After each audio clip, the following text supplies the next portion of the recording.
Buenas tardes, señores. Vamos a pasar lista. A ver, ingeniero Achata Pacheco. Achata, Presente. muy bien. Alca Guamán, Cristina. Angie, ¿está presente, no? Nada, doña Angie. Altamirano. Altamirano. Anyaku. Presente, profesor. Buenas tardes. Aponte. Presente, ingeniero. Ya. Ya conversamos con el profesor Villanueva. Ya no hay problema. Cadillo Franco. Presente, profesor. Bueno, Chuquín Ramírez. Chuquín. Chura Huanca. Chura. Buenas tardes, profesor. Presente. Siriaco Paucar. Presente, profesor. Buenas tardes. Córdoba Mantari. Profesor Córdoba se encuentra en sala, pero ahorita está en una reunión de trabajo. No puede hablar por ese motivo. Qué bacán son los ingenieros, ¿eh? Costilla Tan. Yo, profesor, presente. Bueno. Estrada Echevarría. Presente, profesor. Tierra Luján. Presente, profesor. Y Nostroza Villacorta. Presente, profesor. Justiniano Porras. Presente, profesor. Buenas. Lobatón Mejía. Presente, profesor. Bueno. López Dionisio. Presente, profesor. Buenas. Lorenzo Cervantes. Lorenzo. Mamani Oliver. Mamani. Marroquín Zambrano. Presente. Minaya Camones. Presente, profesor. Buenas tardes. Buena, doña Lisette Karina. Palacios de Paz. Palacios. Ah, pues está retirado, creo que Palacios. Poma Curi. Presente, profesor. Buenas. Quispe Pérez. Presente, profesor. Buenas. Salazar Chumbimuni. Presente, profesor. Ah, María Azucena, ajá. Ya. Zulca Auqui. Presente, profesor. Bueno. Vargas Cadillo. Presente, profesor. Vargas Solís. Vargas Solís. Vilcahuamán Miguel. Presente, profesor. Buenas tardes. A ver, que hayan llegado tarde. Alcahuamán, Cristina. Nada. Altamirano. Nada. Chuquín. Nada. Lorenzo. Mamani Oliver. Palacios. Vargas Solís Sofía. Nada. Ya, muy bien, entonces somos los que estamos y estamos los que somos.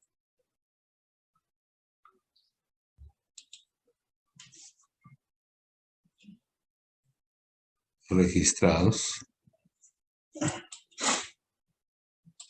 Ya está. Entonces, Profesor. adelante.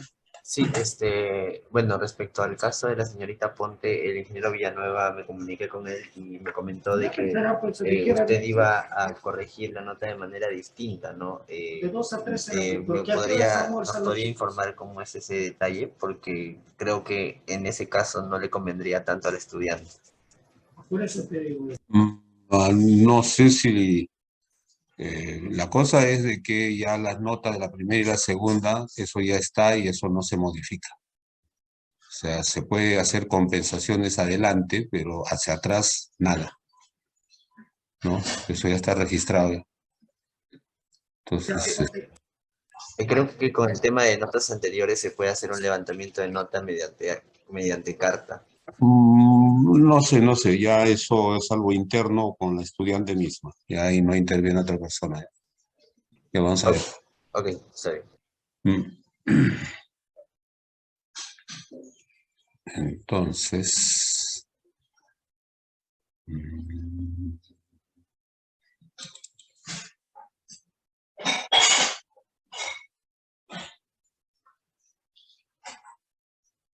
ya, todos han expuesto, ¿no? ¿Hay alguien que haya quedado pendiente? No. ¿Aló? No, profesor, todos se pusieron. Ya, todos se pusieron, ¿no? Entonces ya en ese sentido estamos bien. Muy bien.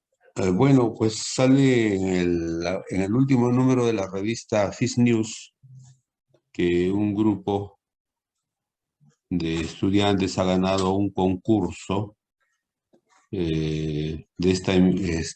convocado por esta empresa, Procter & Gamble, P&G, ¿no? Y que han hecho un trabajo para aumentar las ventas y la rentabilidad de un producto comercial ampliamente conocido que es el champú Head and Shoulder, ¿no? Lo cual es interesante, ¿no?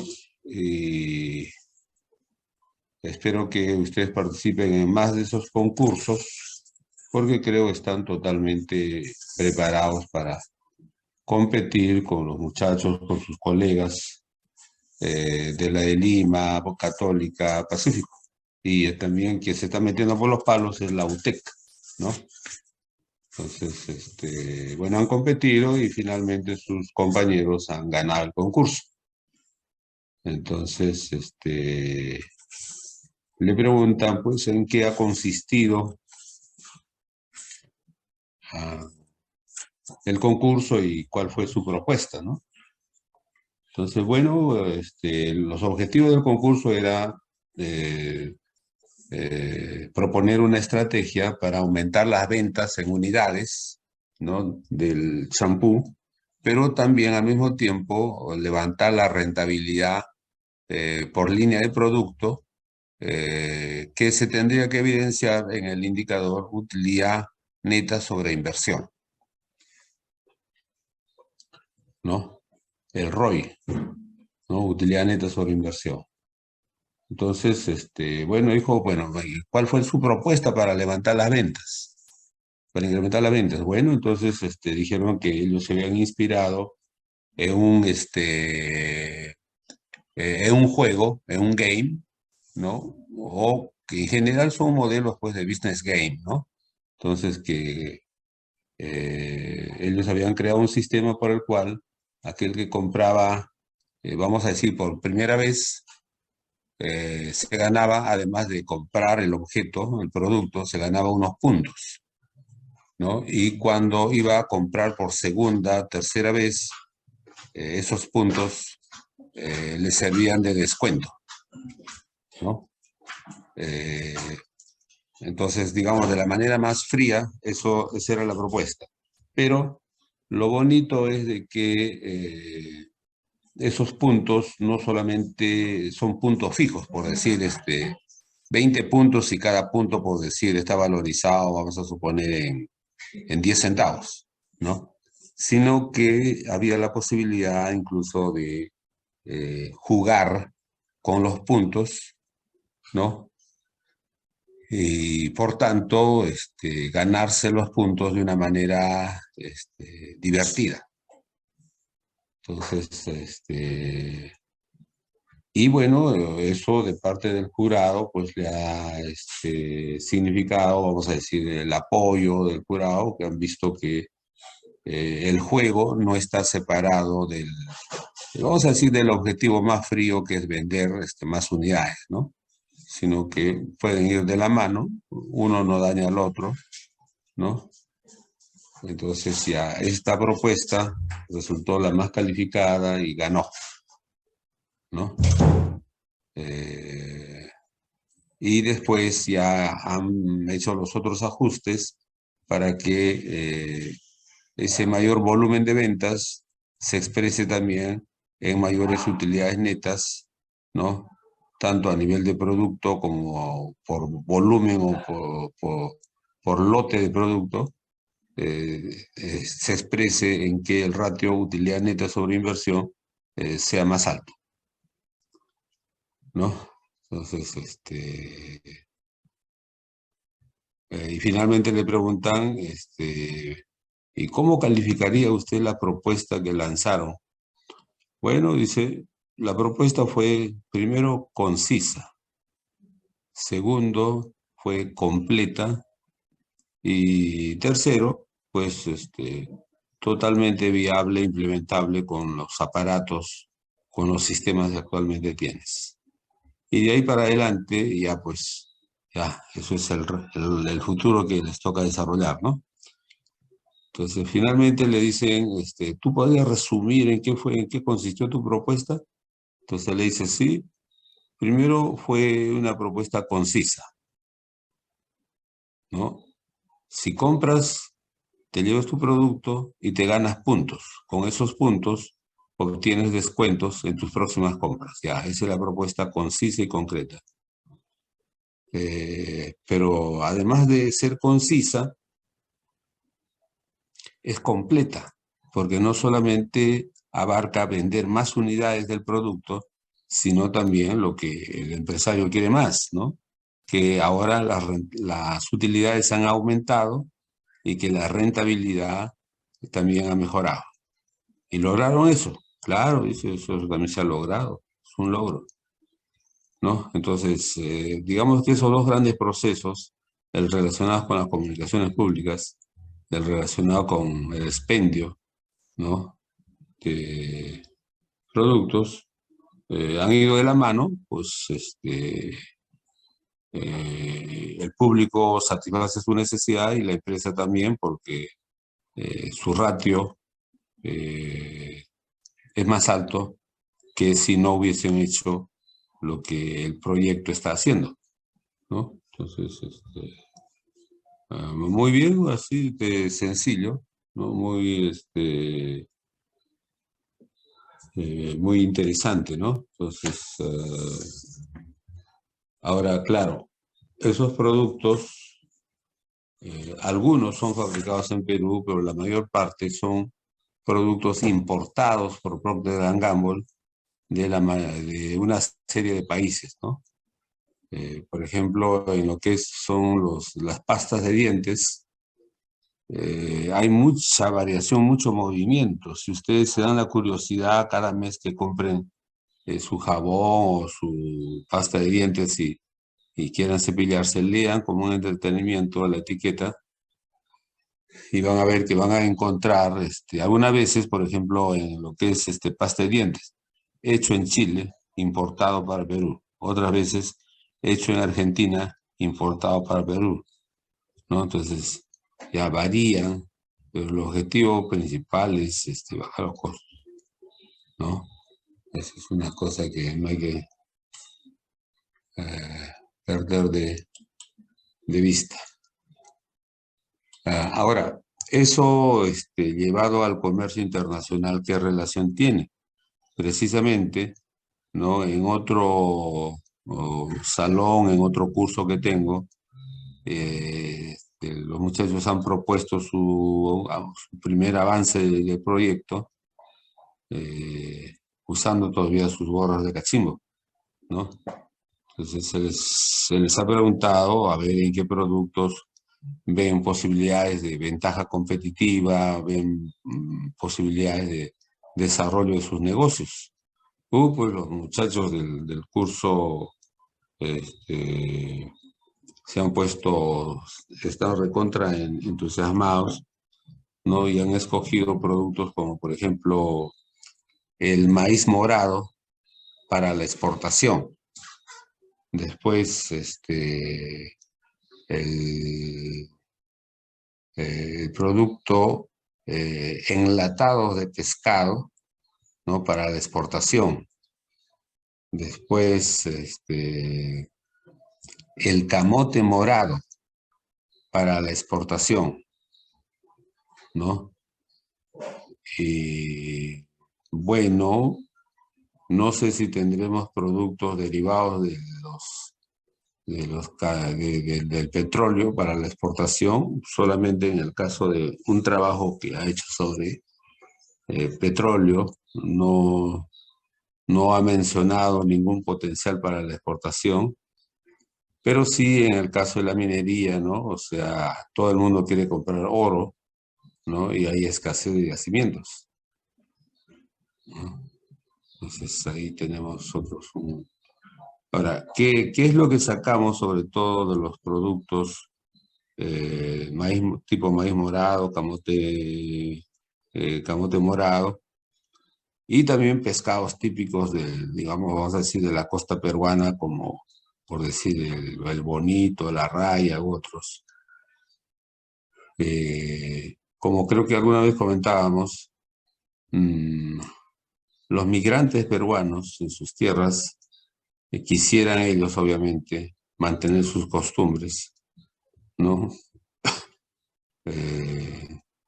Por lo menos las costumbres culinarias, lo cual no es tan fácil porque no hay una logística que abastezca de manera continua, ¿no? Pero, digamos, hay sí ya comerciantes pioneros peruanos que han comenzado con el comercio bilateral, ¿no? Precisamente porque han olfateado que los peruanos compran relativamente poco. ¿Pero por qué compran relativamente poco? Porque, bueno, la mayor parte lo consumen en la calle, digamos, en los locales. Y eso deja incluso agradecimiento. Cuando ustedes terminan los productos estándar que ofrecen las panaderías, las tiendas, no pasó nada, ¿no? O sea, ah, este, porque es un producto estándar, ¿no? En cambio, estos productos típicos, ¿no?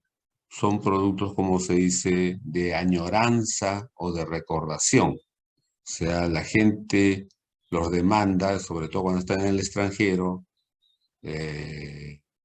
porque eso les trae usualmente gratos recuerdos digamos, del hogar, del distrito, de la provincia, de Perú, ¿no? Entonces, hay un grupo de productos, pues, que los consumidores migrantes lo demandan por precisamente tener la necesidad de la añoranza, ¿no? Entonces, vean que la añoranza también es un factor importante para el desarrollo de productos, ¿no? Ese es un aspecto tal vez poco visible, vamos a decir, no cuantificable directamente, pero que en muchos casos puede ser determinante para la demanda internacional del producto, que de parte de los que estamos en el país, obviamente, va a originar necesariamente exportaciones, ¿no? Me permiten 30 segundos, un momento.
Bueno, seguimos. Hoy día vamos a tratar el tema relacionado con para dar un marco, con las organizaciones que, vamos a decir, gobiernan y o regulan el comercio internacional. Entre ellos con la famosa OMC, ¿no? La Organización Mundial de Comercio,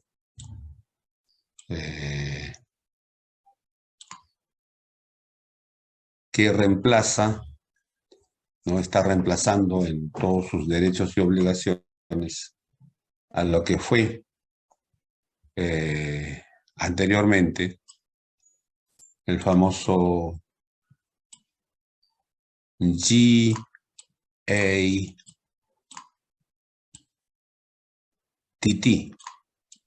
Profesor, no se puede visualizar la pantalla, solamente se ve lo ya, gracias. Eso me tiene que estar diciendo ustedes. Ya está. Ahora sí. La Organización Mundial de Comercio, ahora sí se ve, ¿no? Sí, ahora sí se ve. La Organización Mundial de Comercio, que antes era el General Agreement of Trade and Tariffs, el Acuerdo General de Comercio y Aranceles, ¿no? Yo creo que hasta más o menos el 2005, sí, hasta el 2005, pues esta organización que era el GATT, así en español, en la universidad le decíamos simplemente el GATT, aunque obviamente en inglés no es GATT, ¿no? GATT,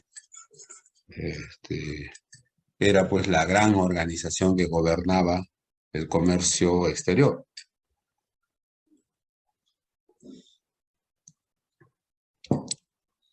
Y digamos, una de los íconos representantes contra este acuerdo era pues las instituciones americanas que, digamos, practicaban el comercio exterior y que se oponían a las regulaciones o a las protecciones arancelarias que había en este marco. Y la mayoría de esas empresas, organizaciones estaban pues en Estados Unidos, en Nueva York, en el World Trade Center, ¿no? Las torres gemelas que fueron destruidas. Bueno, digamos, cobijaba a las empresas de cobertura mundial, vamos a decir, que más abogaban por un comercio, por un libre comercio, que por un comercio bajo acuerdos o bajo regulaciones, ¿no? Como que era el comercio que antiguamente funcionaba. Entonces, bajo este acuerdo, digamos que el mercado estaba compuesto en dos grandes formas, ¿no? Los países y, digamos, grupos de sus productos que todo el mundo quería que esté bajo la regulación del libre comercio, ¿no? Free commerce, ¿no? O sea, sin muchas regulaciones de orden estatal. Pero en el otro lado estaban las uniones aduaneras, las custom unions,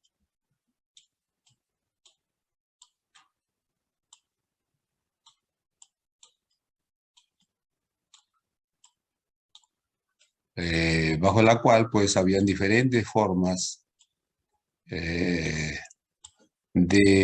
agrupaciones de países en las formas de tratados de libre comercio o un peldaño más arriba, las uniones aduaneras tipo, digamos, la Unión Europea.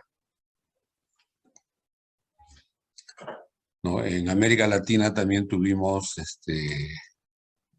por lo menos en el papel, estos acuerdos de libre comercio que le llamábamos acá ALAC, y que después fue superado, pero más básicamente en la misma línea por la famosa ALADI, ¿no? Y tuvimos también un remedio de unión aduanera entre los países del Grupo Andino, que le llamamos GRAN, Grupo Andino o Unión Aduanera entre los países andinos, Venezuela, Colombia, Ecuador, Perú, Chile, Bolivia, ¿no? Un poco que quisimos competir e imitar con la Unión Europea, ¿no? En el sentido de que entre nosotros acordábamos que un número muy importante de productos podían ser comerciados entre nuestros países con aranceles, sin aranceles, con aranceles rebajados, ¿no?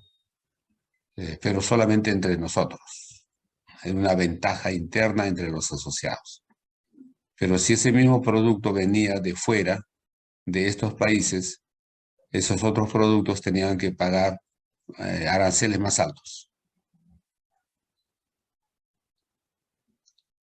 Entonces, algo así como que estábamos protegiendo este mercado que se decía un mercado ampliado para un número de productos que podían circular sin pagar aranceles o con aranceles rebajados.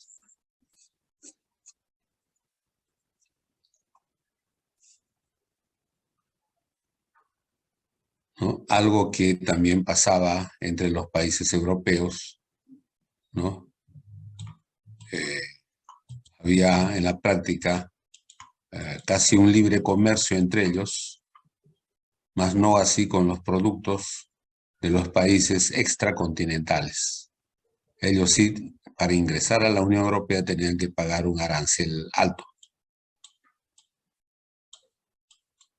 ¿no? Entonces ya la casuística decía, ¿y qué pasa cuando un producto europeo quiere entrar aquí al mercado andino? Entonces nosotros decíamos, pues igualito. O sea, ellos tienen que pagar un arancel alto porque no son del Grupo Andino, si quieren entrar. Y si no, se quedan nomás afuera, ¿no? Y ahí es donde se da pues la oportunidad de comercio, porque nosotros también queremos entrar a su mercado y obviamente querer entrar bajo condiciones de ventajosas.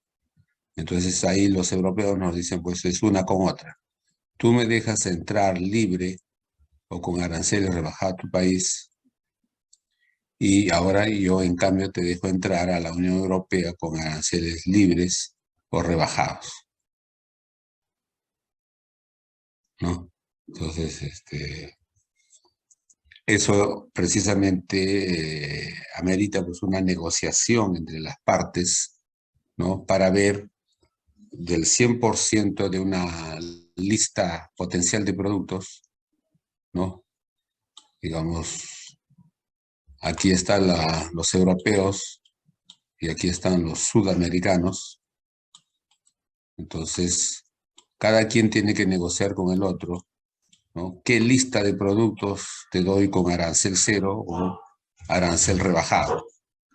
Y ellos también dicen, ya, bueno, ya, yo también tengo una lista de productos que te puedo dar con arancel cero y arancel rebajado. Muy bien, entonces pongámonos de acuerdo. Entonces, bueno, pues ahí van los negociadores, los técnicos peruanos, cuando se encuentran con los técnicos europeos y hacen las comparaciones y finalmente acuerdan listas. Ya, tú me das libre acceso a estos productos, yo te doy libre acceso a estos productos. Entonces, de esa manera, ya el comercio entre los dos se hace más fluido porque, digamos, los aranceles desaparecen, cero, o se rebajan, 5%, 6%, 7%. Entonces, fueron décadas de muchas negociaciones, las décadas del 60, 70, 80, hasta el 90, creo, ¿no? Entonces, delegaciones de peruanos iban a Bruselas, a Europa, a negociar con sus pares que ellos dejen entrar producto peruano o producto del grupo andino con aranceles especiales o incluso con arancel cero. Y después los europeos venían por acá, ¿no? Venían a Lima, porque en Lima está la Secretaría Técnica del Acuerdo de Cartagena o Grupo Andino. Entonces ellos también venían acá y bueno, se sentaban a negociar, ¿no? Qué ventajas querían ellos y qué ventajas queríamos nosotros. Y mal que bien llegaban a algún acuerdo, algunos practicables, otros no practicables, pero llegaban a acuerdos y se firmaban las actas y se comerciaba sobre esa base, ¿no?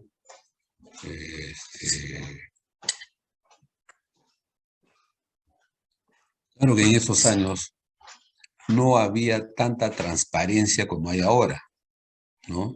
Si ahora repitiéramos esas negociaciones, la prensa nos estaría informando, ¿no? Por ejemplo, van a entrar las flores que todavía están obviamente en capullo, sin arancel. Eso sería un escándalo acá porque, bueno, pues si entran sin arancel, sin pagar nada en aduana, el precio de esos debe ser muy bajo por el volumen que cosechan allá. Y entonces cuando viene acá entra a un precio irrisorio, ¿no? Entonces, digamos, no pueden competir con los nacionales y el producto extranjero gana, ya de partida nomás, ¿no?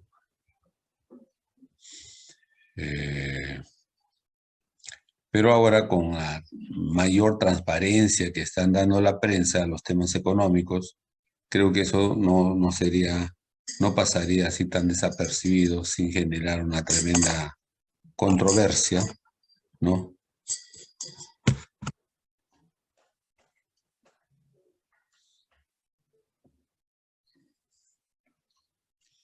Ahora, este experimento posiblemente es el más retador. Las zonas libres de comercio, ¿no? Por ejemplo, pues en América Latina tenemos zonas libres de comercio, como por ejemplo, en los términos de antes, ¿no? Panamá era una zona libre de comercio. Y después, también Colombia, sobre todo hacia la parte de Cartagena, donde hay incluso algunas islas, ¿no? O sea, Cartagena en realidad pues tiene un montón de islas, ¿no? Y entonces el gobierno colombiano designó que algunas de estas islas sean declaradas zonas de libre comercio. Vale decir que en esas islas se podrían haber asentado empresas que iban a producir sin pagar ningún impuesto externo y tampoco externo. O sea, se iban a dedicar a producir, pero esas facilidades, esas exoneraciones para pagar sus impuestos eran tales siempre y cuando la empresa se comprometa a que toda su producción no se venderá en el mercado nacional ni en el mercado andino, sino que esa producción saldrá necesariamente al extranjero. O sea, era para la exportación. O sea, no pagas ningún impuesto interno, pero eso sí, toda esa producción tienes que venderla en el exterior. Entonces, eso obviamente es una idea más flexible que los modelos anteriores, ¿no?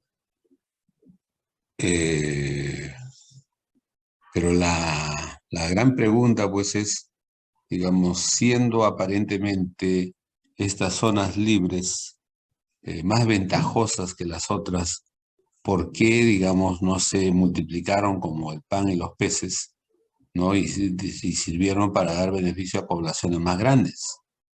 Y en cambio la población más grande, básicamente era una población cerealera, vamos a decir, trigo, ¿no?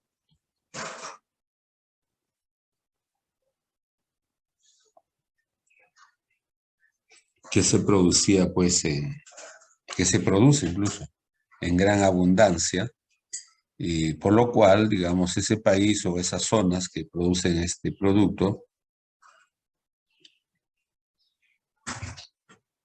eran muy competitivas, ¿no? Recontra competitivas, ¿no? Y entonces lo que se producía en la economía, en el mercado ampliado, era pues de que estas zonas son las que venden el trigo en grano o en harina, y con esos ingresos, estas zonas compran otras materias primas a las cuales dar mayor valor agregado, y luego cuando ya vayan al mercado pudieran tener no solamente mayores ingresos, sino también mayores pagos por la maestra. Mayores pagos, mejores y mayores pagos.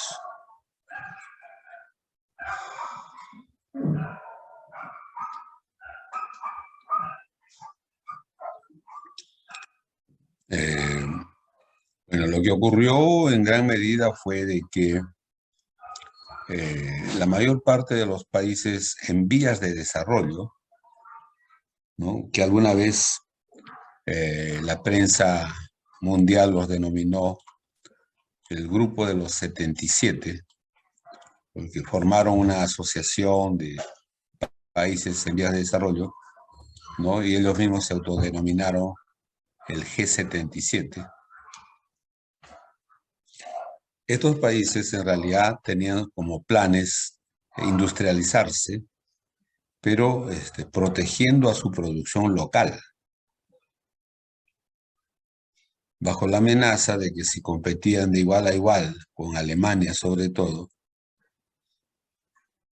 no solamente podrían perder, sino que encima de eso podrían perjudicar a familias que pues, no han estado involucradas en estas negociaciones, pero que sin embargo sí pueden ser afectadas por los sucesos.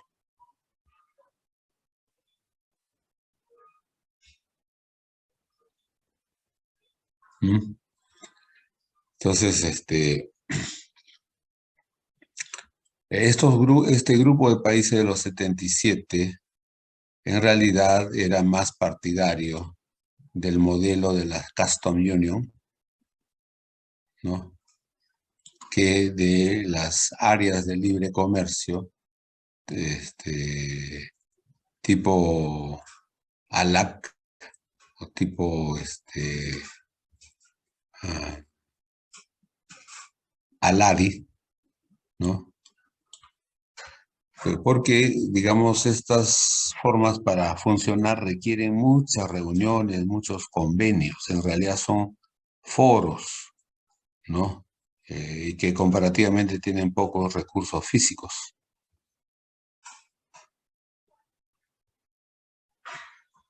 ¿no? Entonces, bueno, casi durante 50 años, digamos, que se practicó esta dualidad, ¿no? Zonas de libre comercio y zonas aduaneras, ¿no? Uniones aduaneras. La gente de los años 80 decía, en realidad Perú no va a aguantar un grupo andino con 2 o 3 países socios.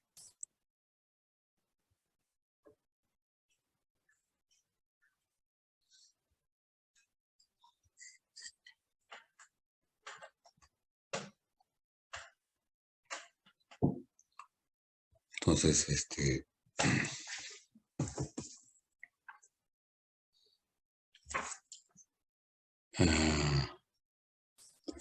¿Qué pasó, pues, para que esta organización, el GATT, voy a decirle así, sea sustituido por la OMC? O sea, ¿qué hechos históricos pueden haber aconsejado a la Organización Mundial de Comercio para hacer este giro drástico,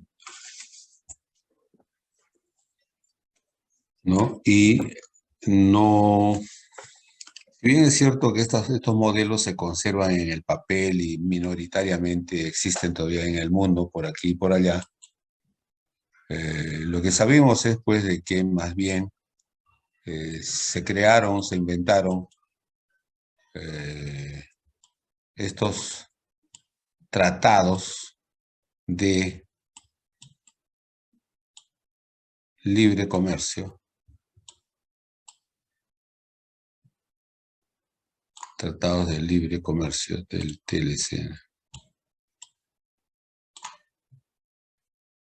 que todo el mundo pues considera de que son muchos más directos y que el Estado, el respectivo Estado conserve el valor de estos productos.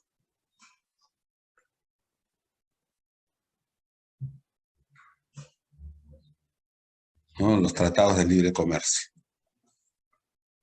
Entonces, según la prédica de los tratados de libre comercio, pues lo que se busca es practicar entre dos o más países un comercio que no se vea afectado por las variaciones, vamos a decir,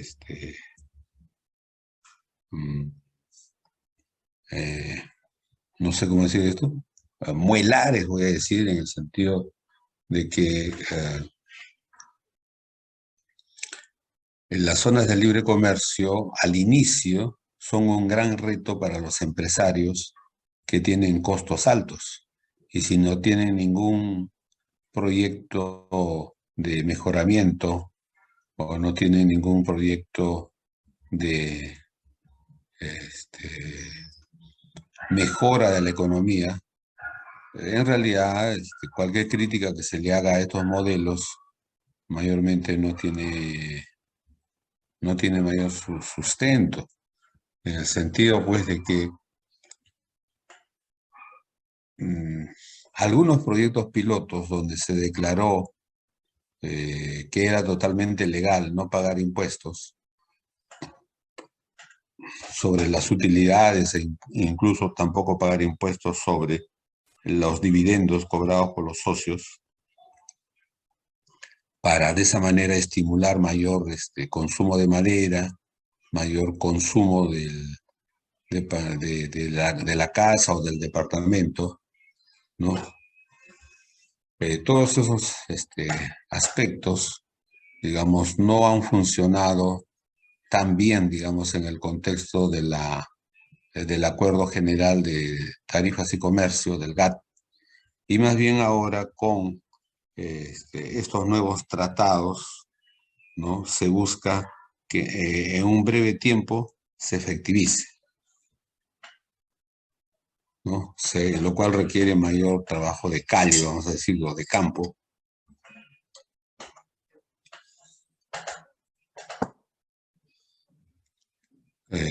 Y entonces más bien nuestros gobiernos lo que han visto por más conveniente es de que en el marco de estos tratados de libre comercio, más bien podamos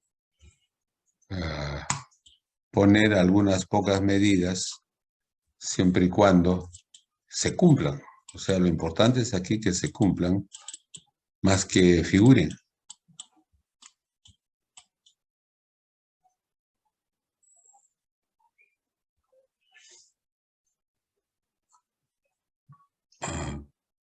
Entonces, entre esas cláusulas, hay una que es la cláusula de lo que se llama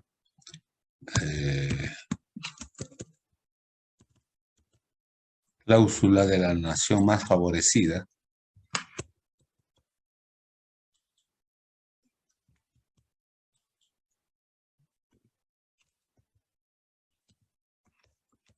cláusula de la nación más favorecida.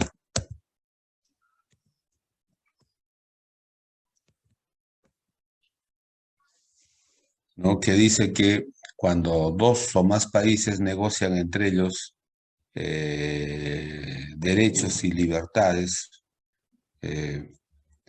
los nuevos socios que entran a la organización deben beneficiarse de esos, en la práctica, subsidios que da el Estado, ¿no? No permitiendo que se encarezca el producto.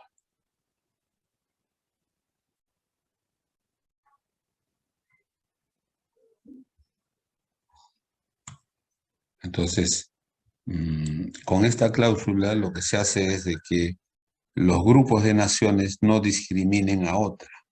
No le digan, no, a ti no te corresponde la tarifa rebajada, sino a todos los que entran a la bolsa, a todos les facilita esto de la tarifa rebajada, pero sujeto a determinado, al cumplimiento de determinadas normas o reglas que están establecidos precisamente en estos tratados de libre comercio.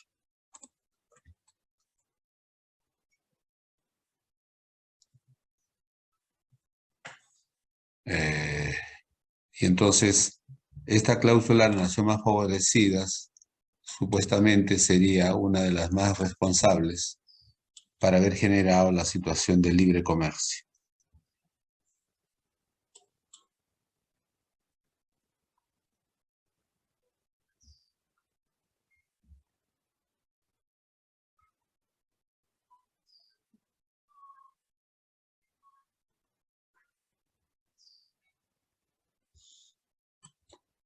Entonces, ahí hay, digamos, toda una argumentación de por qué, por lo menos de 100, tomar uno, y ese uno favorecer a la nación más favorecida o menos favorecida.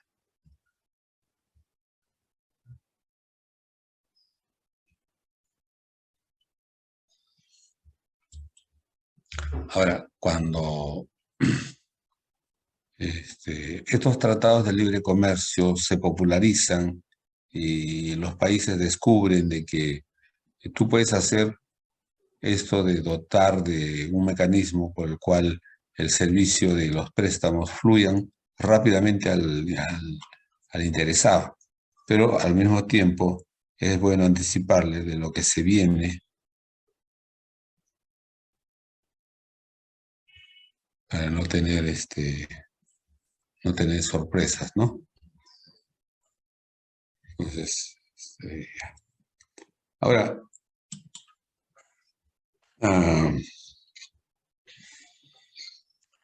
el Acuerdo General de Aranceles y Comercio, como estamos comentando,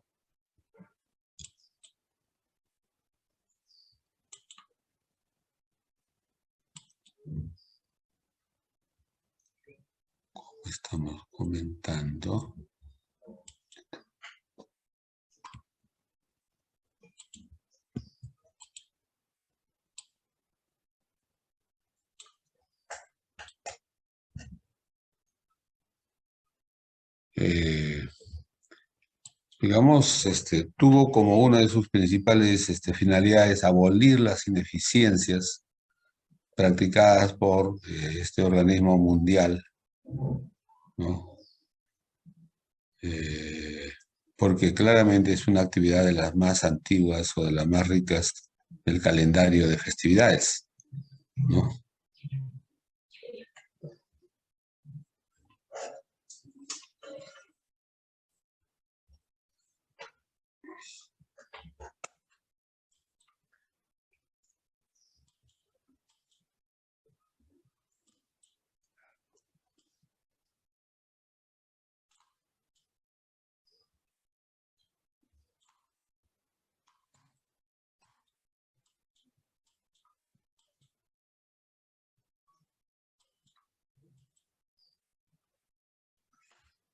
Ya. Entonces, en general, sabemos de que para que un país se enriquezca, debe aumentar su oferta en relación a, digamos, la demanda,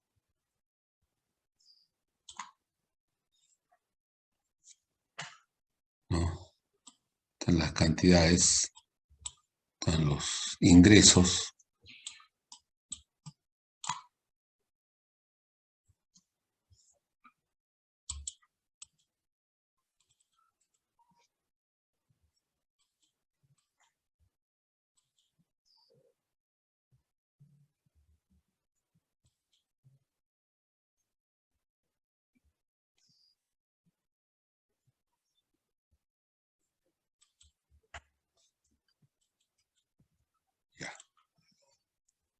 Ahora la gran interrogante pues es,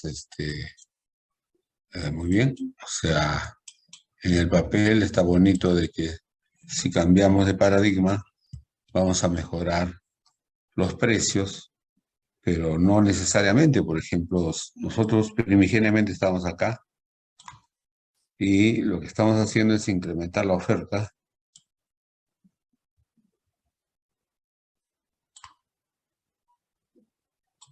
e incluso hasta tener interceptos.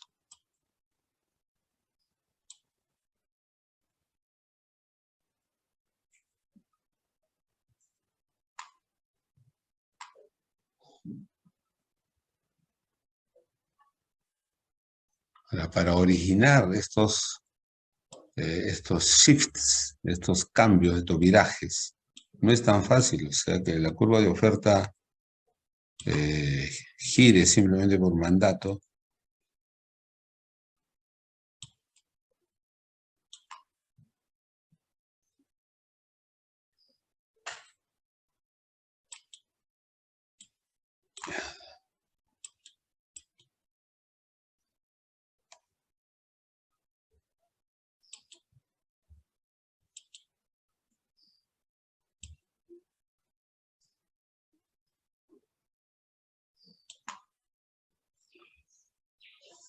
Ya. Para originar estos desplazamientos de la curva de oferta, cuando o en un ambiente donde los empresarios no están dispuestos a invertir porque precisamente tienen conflictos sociales, etcétera, ¿no? Ese es uno, ¿no? El principal riesgo es que tu propia gente no compre lo que produces de manera directa o indirecta.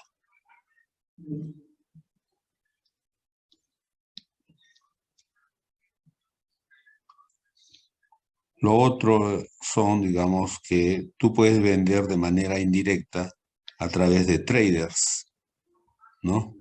Pero el compromiso va a ser entre tu empresa y el cliente, ¿no? Y gracias a las relaciones sociales, digamos, los asesores, los consultores, los intermediarios, en realidad pueden dar más detalles para ajustar el contrato, se firma y, bueno, se ejecuta.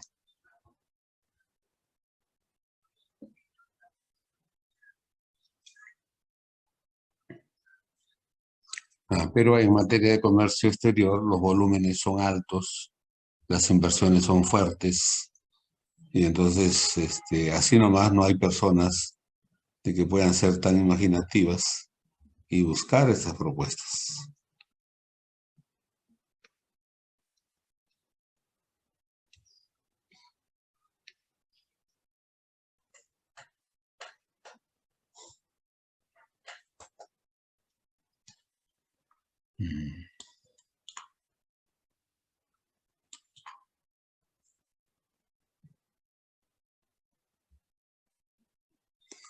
Entonces aquí hay posiblemente una serie de casuísticas, de variaciones de este modelo, ¿no? Pero en esencia el espíritu se conserva porque se conserva el café, el azúcar,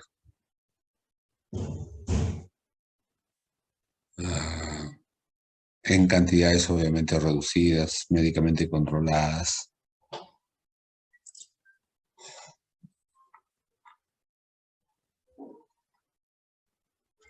Hasta el momento no hemos hablado nada de la moneda, y su relación con este comercio exterior y sobre todo con los dos señores que nos van digamos, decir sus intereses de parte, porque ciertamente en el comercio internacional, más que en la actividad doméstica nacional, cuando aparecen los potenciales transantes, ¿no? Tanto para importar como para exportar, usualmente pues son gente que toma decisiones fuertes y no las toma tanto para especular, sino para acertar. En materia de comercio exterior, también la lógica es la misma, ¿no? O sea, todo el mundo quiere ser asertivo.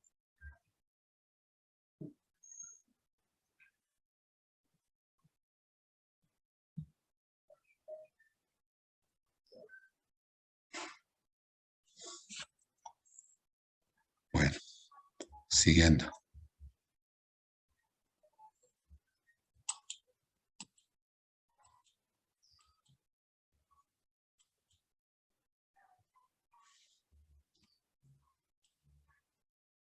Si bien es cierto que obviamente, cada país tiene sus proyectos para mejorar la oferta internacional de determinados productos, al cual obviamente se va a oponer una inversión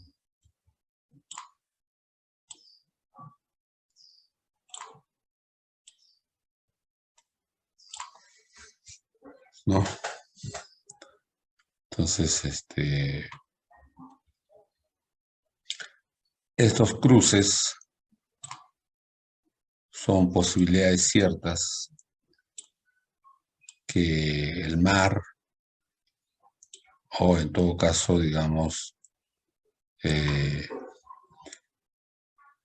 las actividades demandantes van a configurar como que si son las más deseables o son las indeseables, ¿no? Por ejemplo, en este caso,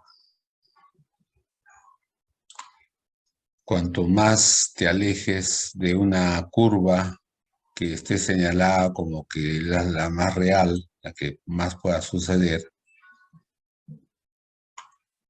sería mejor, ¿no? Pero, digamos, estas curvas de oferta no solamente pertenecen a un grupo, ¿no? Pertenecen a un sinnúmero, y a los cuales hay que echarles tal vez otros ingredientes para que los productos involucrados puedan ser incluso intergeneracionales.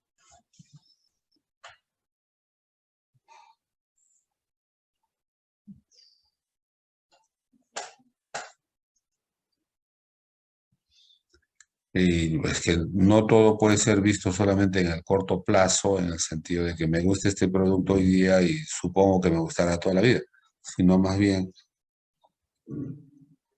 hacer que los productos que se sujetan a la competencia internacional sean, digamos, la colonia extranjera residente en Lima o en las principales ciudades, y observar tanto por su consumo, por su compra, si estos modelos pudieran ser válidos para esas circunstancias. De hecho, el mercado se está moviendo constantemente y el mercado siempre está queriendo eficiencias, mayor cantidad al menor grupo de personas, ¿no? Y sobre todo que en su inicio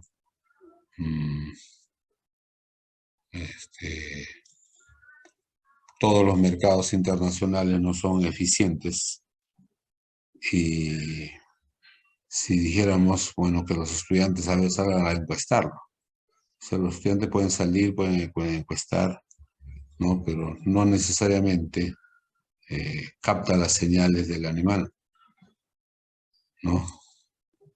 Entonces, requieren un cierto entendimiento, vamos a decir.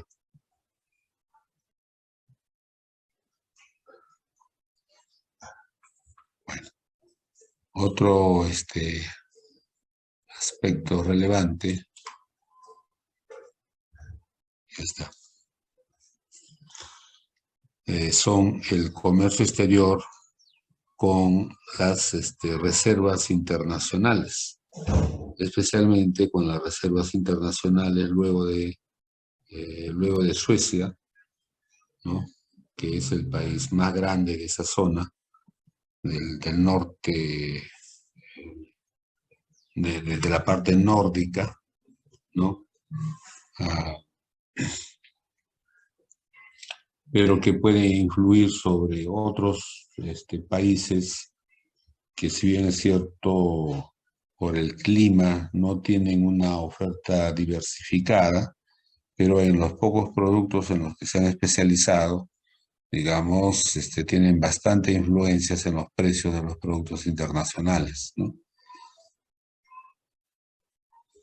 Entonces, eso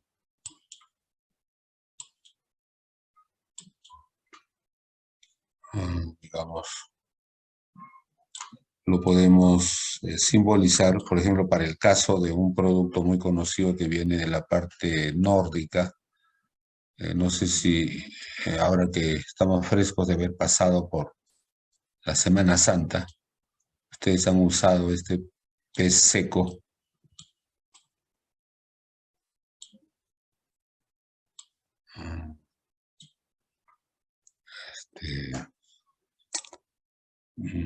¿Cómo se llama el nombre completo? Un ratito. Completo de esto. Bacalao, ajá, bacalao. El bacalao.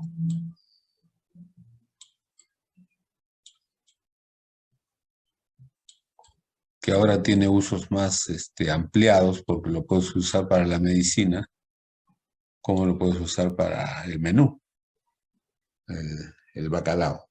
Entonces, los mayores productores del bacalao son los países nórdicos. Digamos que ya está, esa es la producción del bacalao. Son los mayores productores y pesqueros.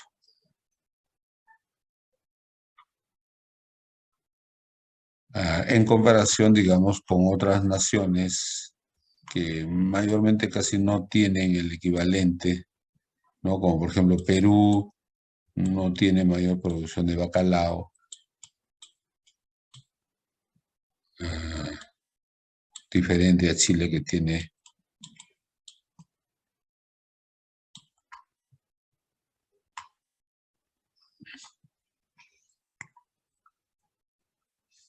y entonces aquí hay una tremenda diferencia en términos de productividad. Entonces, una nueva empresa que entra, ¿no? ¿Dónde será más posible que busque tener los mejores resultados?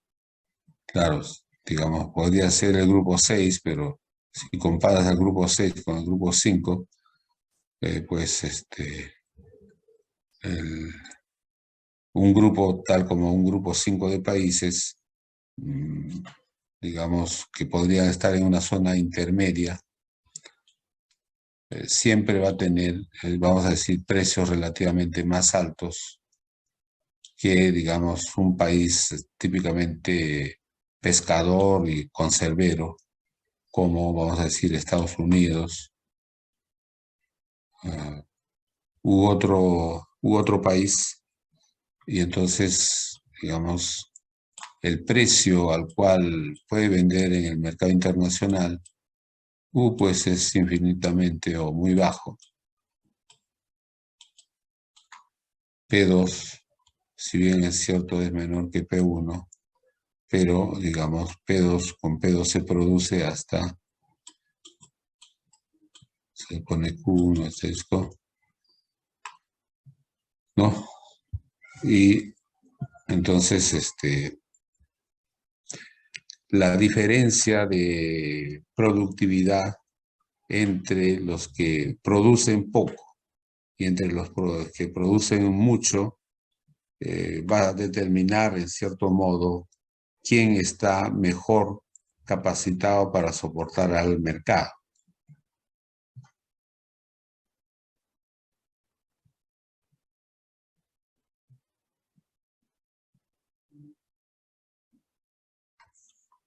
¿No? Entonces esto va a ser una pregunta constante para decir, ¿y a qué se debe la diferencia entre productividades? ¿No? Entonces ahí vamos a ver pues de que esa diferencia fundamentalmente se va a deber a el rendimiento, vamos a decir, de la mano de obra expresado, digamos, en dólares o cualquier moneda extranjera de libre convertibilidad, ¿no? En el sentido de que el país que tiene menos productividad usualmente es el país que tiene, que comparativamente, cuando se hace el ratio, ¿no? Vamos a decir, valor en mercado de un determinado producto, valor de un producto 1 versus el costo de la mano de obra, costo de la mano de obra. Entonces vamos a tener que, digamos, si este es el país 1 y lo comparamos con su par, digamos, el país 2,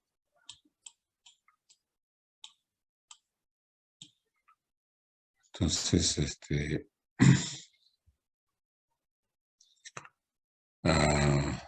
donde, digamos, el costo de la mano de obra para el mismo volumen de producto, ¿no?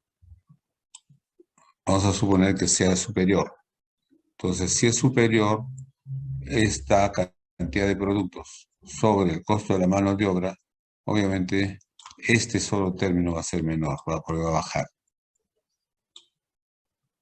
Entonces, ahora, ¿qué pasa si en el otro lado, este otro pueblo que ha ganado, tuviera el mismo problema personal, ¿no? O de rendimiento de la mano de obra, ¿no? Si este rinde menos, obviamente, pues, de este país que en comparación tiene mano de obra que rinde más, se lleva no solamente el producto del cual están transando ellos, sino se lleva varios productos o varios elementos.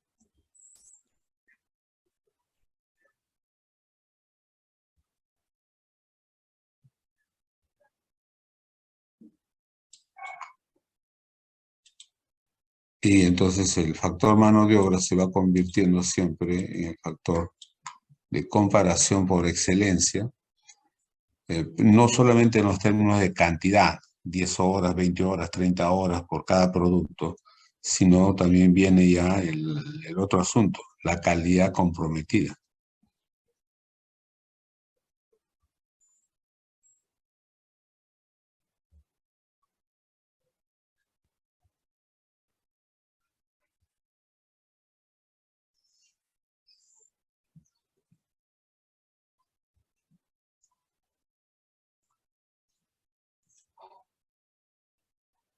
Ahora, también tenemos para comparar otros elementos que complementan lo anterior, que sería, por ejemplo, pues, lo que vamos a decir, el rendimiento de la tecnología en un caso versus el rendimiento de la tecnología versus el otro caso.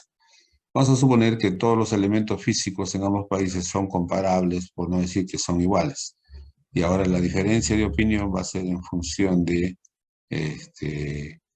cada uno de los participantes o, digamos, de una coordinación entre un grupo pequeño y que presente su trabajo, ¿no? Comparando no solamente sueldos y salarios, sino, por ejemplo, también comparando dividendos, que es muy importante en el caso de Perú. Entonces, dividendos en 1, dividendos en 2, pero siempre considerando su relación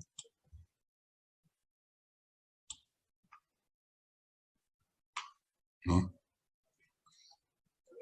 Entonces las comparaciones son en todo orden de cosas, en los costos de la mano de obra, en los costos de los equipos especializados,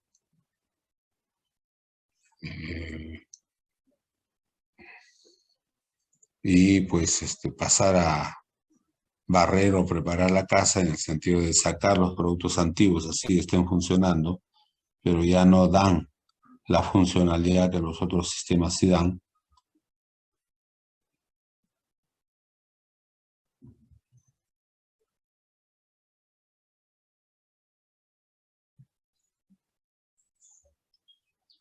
Ya está. Entonces, queremos hacer comparaciones. Muy bien, entonces hagamos comparaciones.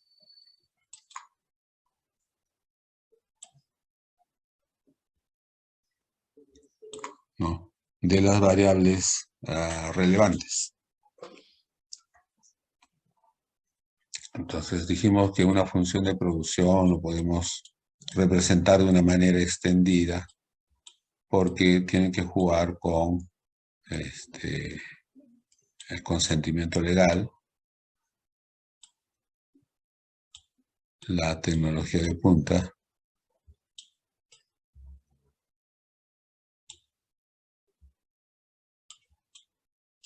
la mano de obra en sí. Digamos, 3 grandes elementos.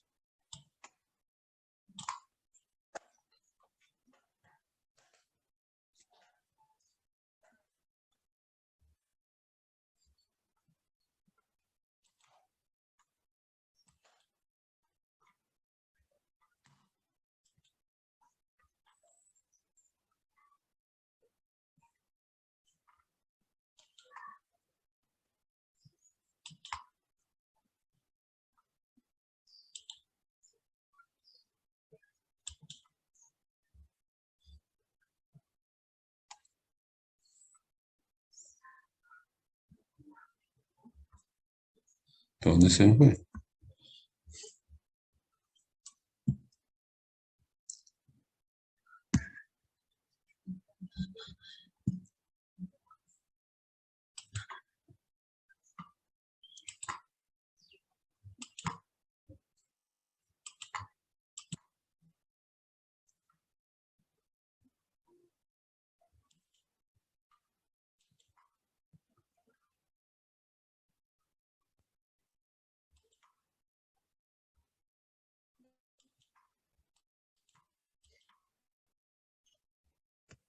Discutir.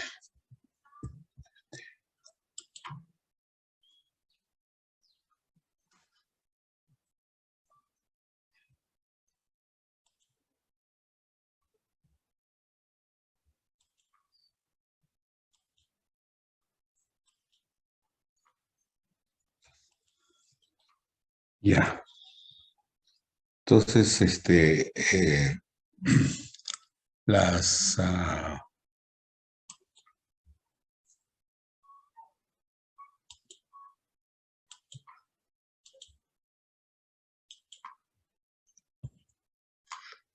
las comparaciones pues, que tengamos que hacer entre países, aceptando que un país puede ser representado por una función de producción tal como Q sub 1, ¿no?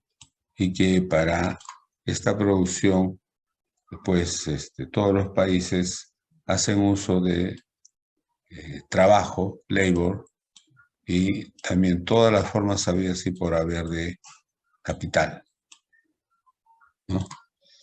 Ahora, un poco más sofisticada que esto, es decir, bueno, siempre necesitamos del trabajo obrero, que es el CL1.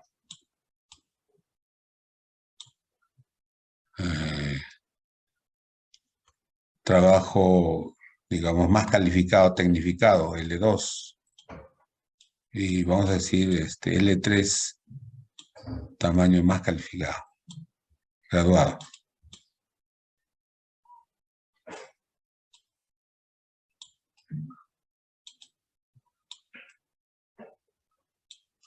Ya. L graduado.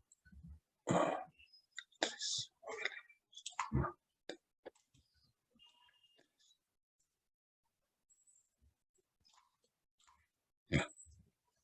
L3.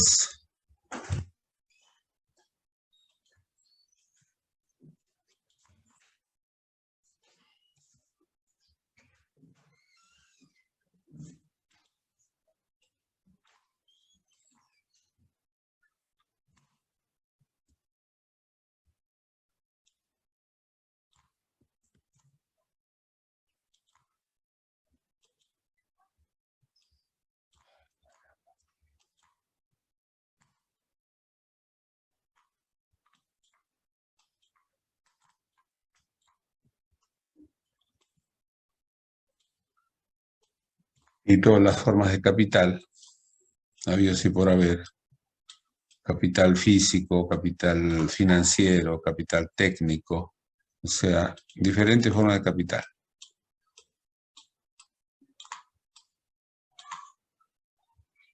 No, entonces esta es la función de producción en cualquier país con diferentes elementos L y K, y al interior de L también diferentes elementos. Compartir pantalla. Ay, que se pasó. Ah, pero me tienen que decir. Algunas veces no sé qué hago acá y se me va la pantalla. Ya, ahora sí. Ya, ahí. Estamos diciendo que la función de producción en general depende del factor trabajo, del factor capital. El factor trabajo se subdivide en diferentes niveles de trabajo: trabajo no calificado, trabajo técnico o intermedio, trabajo profesional, trabajo altamente especializado. O sea, todas las formas de trabajo que está. Y también combina todas las formas de capital, ¿no? Desde lo más primario, que es la materia prima, que forma parte del capital. Y obviamente hasta el capital en la forma de maquinaria y equipo, digamos, y con que sean embedded systems, que tengan módulos inteligentes de AI, Artificial Intelligence, ¿no? Pero ya ahí termina la parte tangible, por decir, ¿no? La más sofisticada. Pero pues, después de eso viene el capital intangible en la forma de patentes, logos, marcas, ¿no? Entonces, todas esas subdivisiones del trabajo, como las subdivisiones del capital, son potencialmente combinables, ¿no? A través de la función de producción que cada empresa, cada país adopte precisamente para ser más competitivo que los otros países, ¿no? Una vez determinada su función de producción, obviamente ahora cuando ya la ejecuta y obtiene su producción, ahora, digamos, hay que hacerla circular, ¿no? Pero con una valorización que está en función de los aranceles o medidas administrativas que tengan los países entre sí, y de igual manera también en función al tipo de cambio que se utilice entre los países como medio de pago. Entonces, todo eso va a determinar a los ojos evaluadores de la empresa, ¿no? Si le conviene exportar, si le conviene importar, ¿no? Y digamos, a partir de ahí se va a originar un flujo de comercio entre los países y entre las empresas, ¿no?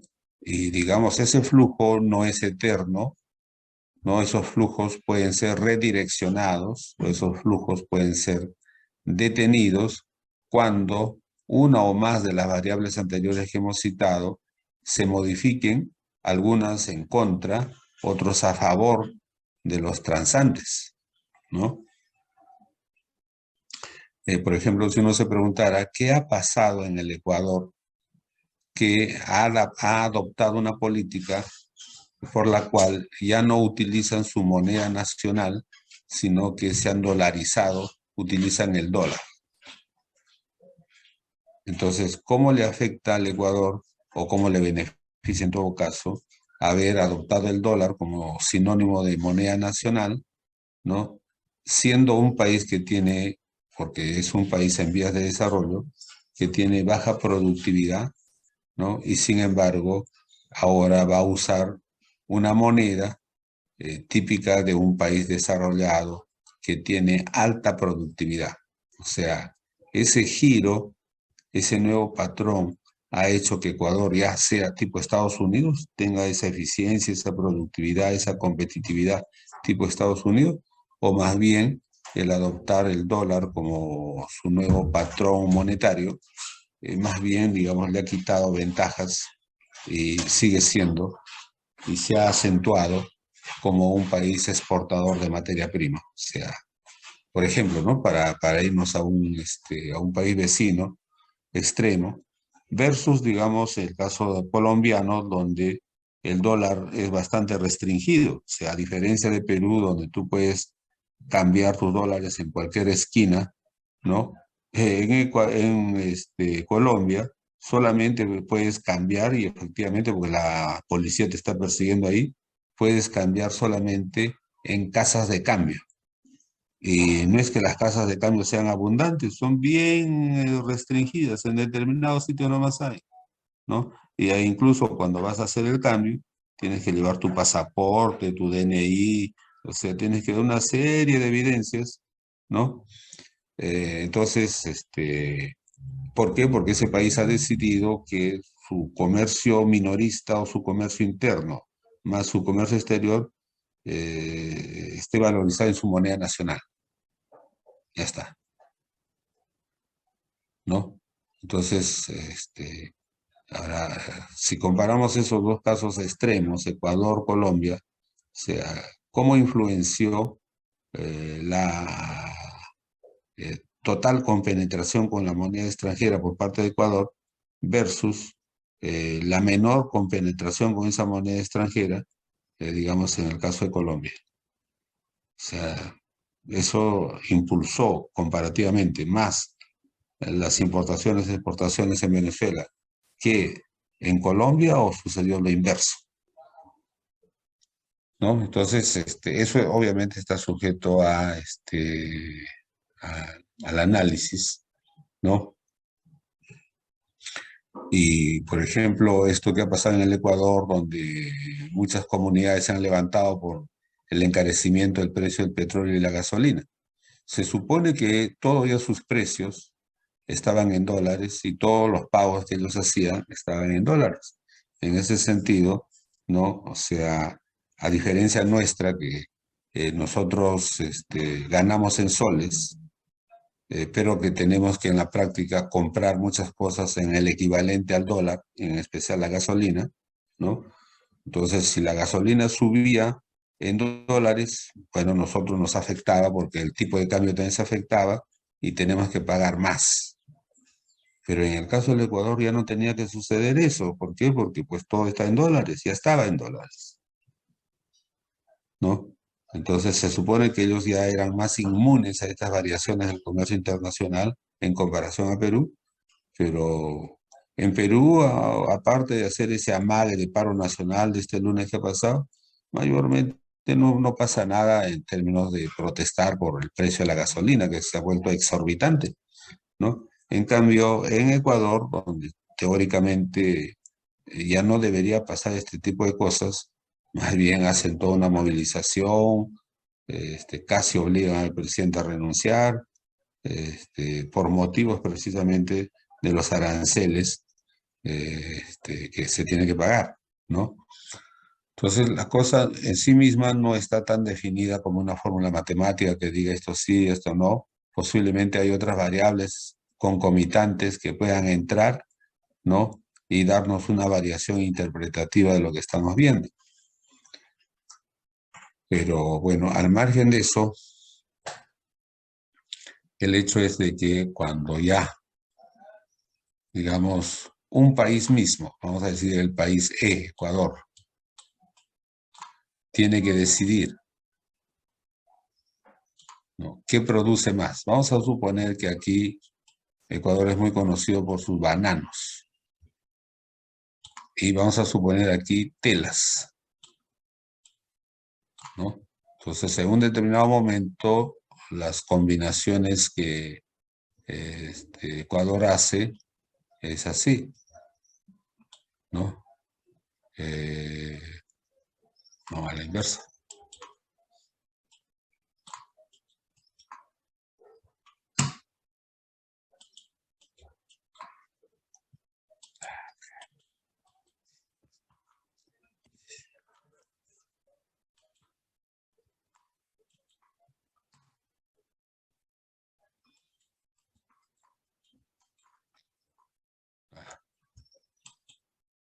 Ya, ahora sí.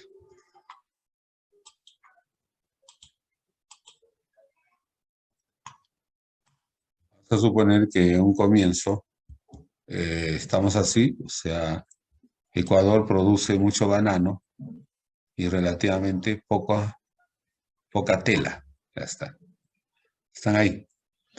Su vecino Perú también tiene su función de producción y su isocuanta, ¿no? Y también vamos a comparar, producimos así de tela y producimos así de banano. Y nosotros estamos más bien en una situación relativamente diferente. O sea, nosotros producimos más tela y producimos relativamente poco banano. Ya, así están las cosas. Y entonces lo que sucede en este contexto, ¿no? Es de que Perú importa banano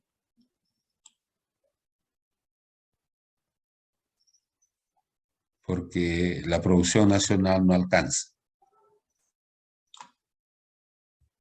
Y Perú exporta tela porque a Ecuador le hace falta. Y entonces estamos así. Entonces uno especializado en tela, otro especializado en banano, ¿no? Y en ese momento, digamos, nuestro tipo de cambio, ellos están en dólares, ya sabemos.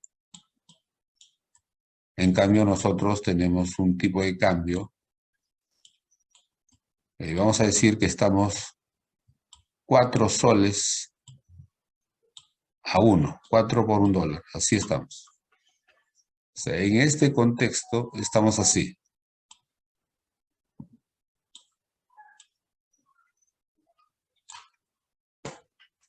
Ahora, por diversas circunstancias, vamos a decir que nuestro tipo de cambio varía y ahora, digamos, estamos en 3.50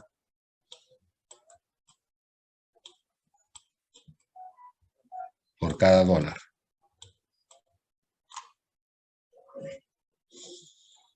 Entonces, si nosotros decíamos que, digamos, una mano de plátano en Ecuador costaba $1, ¿no? Entonces, y nosotros pagamos 4 soles, claramente que un cuarto, 0.25, es menor que 1 sobre 3.50.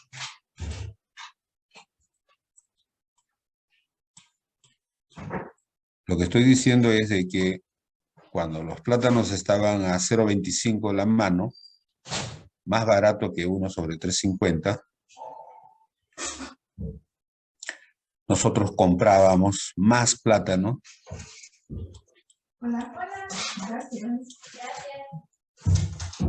¿no? Digamos en la situación, vamos a decir en la situación 0, que en la nueva situación donde el dólar para nosotros se nos ha revaluado.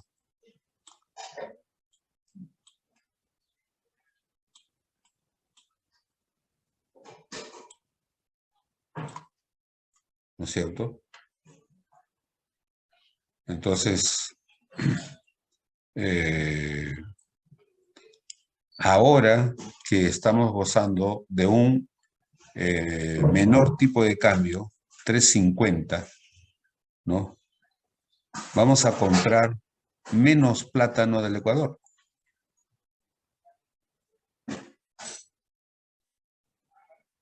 Porque por el tipo de cambio se nos encareció.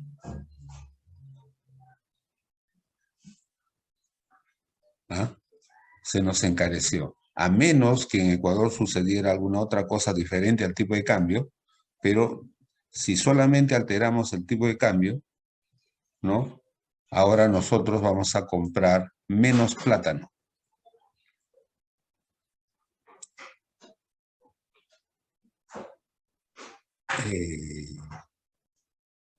Y ahora, ¿qué pasa con nuestra tela? ¿No? Si vamos a decir que 1 metro de tela antes costaba $1 a 4 soles, y ahora ese dólar para nosotros pasó a 3.50, ¿no? Digamos, y vamos a suponer que ellos tuvieran un stock de soles para gastarlo. Vamos a suponer que ellos han acumulado soles para gastarlo. Obviamente que ahora el metro de tela de Perú es más caro y comprarían menos tela. Si es que tuvieran un stock de soles para gastarlo. Pero vamos a suponer el otro extremo. No tienen nada de soles, simplemente ellos tienen dólares. O sea, y digamos el dólar para ellos, al margen del tipo de cambio, es 1:1. Mientras no se altere de 1, digamos, ellos van a seguir comprando la misma cantidad de tela porque el precio no se ha alterado, ¿no?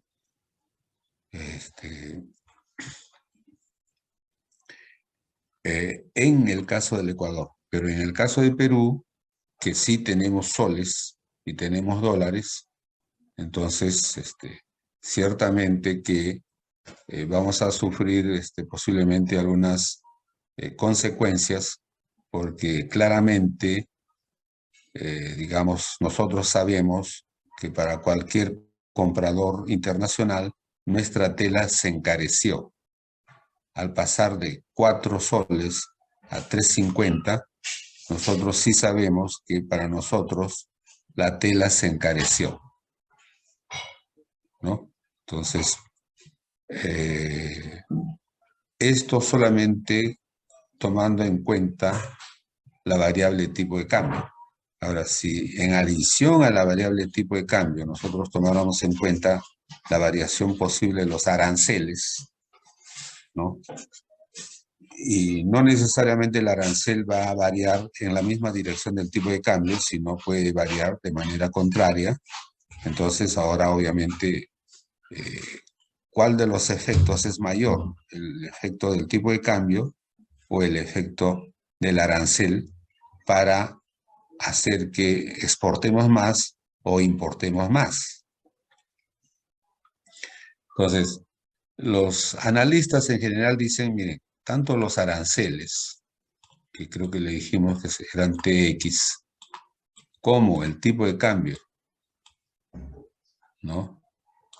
Puede variar en el tiempo, pero lo más importante es si varía la productividad de la mano de obra. Vale decir, digamos, si medimos por tiempo, digamos, telas, ¿cuántos metros de tela producimos por cada hora hombre? Si nuestra productividad aumenta en el tiempo, en el sentido de que cada vez producimos más metros de tela por hora hombre, aunque estos efectos sean adversos para nosotros, la tarifa, el tipo de cambio, ¿no? Aunque estos efectos puedan ser adversos para nosotros, ¿no? Usualmente el incremento de la productividad, metros por hora hombre, superará los efectos adversos de la tarifa como del tipo de cambio. Entonces, nuestra preocupación debería estar centrada en aumentar la productividad física, ¿no? El output sobre, en este caso, el input mano de obra. Eso debería ser la prioridad número 1. Pero para que esa productividad aumente, obviamente, pues hay que capitalizar la empresa. Por ejemplo, si digamos estamos del total de los factores que usamos, estamos como por ejemplo del 100%, 80 es mano de obra y 20 es máquinas, herramientas, con esa combinación hay una productividad. Pero si variáramos, por ejemplo, la mano de obra baja de 80, vamos a suponer a 60, pero el 40 ya ahora es más maquinaria y equipo. En esa combinación nuestra productividad casi con seguridad va a aumentar sobremanera. Y si lográramos en un tiempo revertir, y más bien tenemos 80 de maquinaria y equipo y solo 20 de mano de obra, nuestra productividad va a ser mucho mayor. Y entonces, digamos, el país como tal va a resistir mejor las variaciones adversas de la tarifa y el tipo de cambio. O sea, digamos, nuestro escudo contra estas variaciones monetarias, arancelarias, es la productividad. Si nuestra productividad es floja, baja, esto nos va a hacer leña, nos hace leña. Pequeñas variaciones de la tarifa o del tipo de cambio nos tiran al suelo, ¿no? Entonces, revisemos la importancia de mejorar la productividad. Eso. Bien, señores, nos vemos más tarde en se está viendo la página del Excel, ¿no? ¿Aló? Sí, el Excel sí. Ah, Sí, ya, profesor. ya, yo estaba con miedo otra vez. Siempre me tienen que prevenir. Sigamos revisando esto de la importancia de la productividad en el comercio internacional, ¿no? Para blindarnos frente a las variaciones de las variables más monetarias, ¿no? Este es el mundo monetario y este es el mundo físico real de la productividad, ¿no? Que vamos a profundizar en la clase de 8 a 10. Señores, entonces nos despedimos hasta las 8 de la noche. Espero que el 100% venga. Gracias, señores. Nos vemos. Gracias. Gracias, profesor. Hasta luego. Nos vemos más tarde. Nos vemos. Hasta luego. Nos vemos con todos. A ver si por ahí me averiguan. Debe haber salido ya el becario 2022. Un ingeniero civil Salazar. Uy, no me olvidé el segundo nombre. En la comisión Fulbright, no sé si salió finalmente él como becario que se va a la Universidad de Berkeley en California. Una historia que a lo mejor ustedes la repiten el próximo año, pero hay que confirmar esa noticia. Gracias, señores. Nos vemos. Hasta luego, profesor.